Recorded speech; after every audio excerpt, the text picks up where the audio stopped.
Eifara et Nari partent tailler les vignes. La taille, ce savoir-faire, Eifara le tient de son beau-père vigneron. Il a repris avec sa femme la propriété familiale située près de Cahors. Nari, leur employé, lui aussi polynésien, les aide.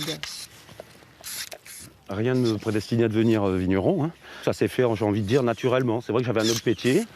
Et puis, quand il y a eu cette aventure devant nous, on lui a tendu les bras et on est partis tous les deux avec Anne. On a démissionné de nos boulots pour devenir vigneron. Voilà. Maintenant, ça fait 15 ou 16 ans, je ne sais plus.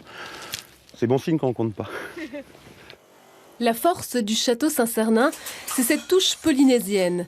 Cette année, la cuvée Mana 2014 a remporté 2 prix, dont 3 étoiles au guide Hachette.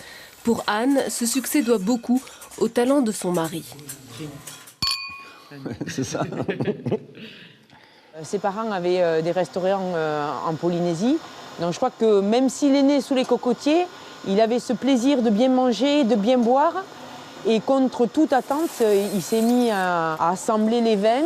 Et c'est devenu presque naturellement, sans études particulières, dans la viticulture. Eifara et Anne ont imaginé toute une gamme de vins de Cahors. Des rosés, des blancs doux ou secs, du vin rouge adapté à tous les palais. Après avoir prospecté les marchés tahitiens, calédoniens, américains, la Chine est devenue l'un des plus gros clients de la propriété. C'est un marché qui n'est pas facile d'accès en fin de compte, il faut être patient. Et puis, moi, quand je me présente en tant qu'Européen, ils me regardent quand même un peu de bizarre et ça finit toujours avec la question, mais en fait, vous n'avez pas des origines? Je dis, bah si, ma mère est demi-polynésienne, demi-chinoise. Je pense que le côté chinois, ça aide pas mal, ouais.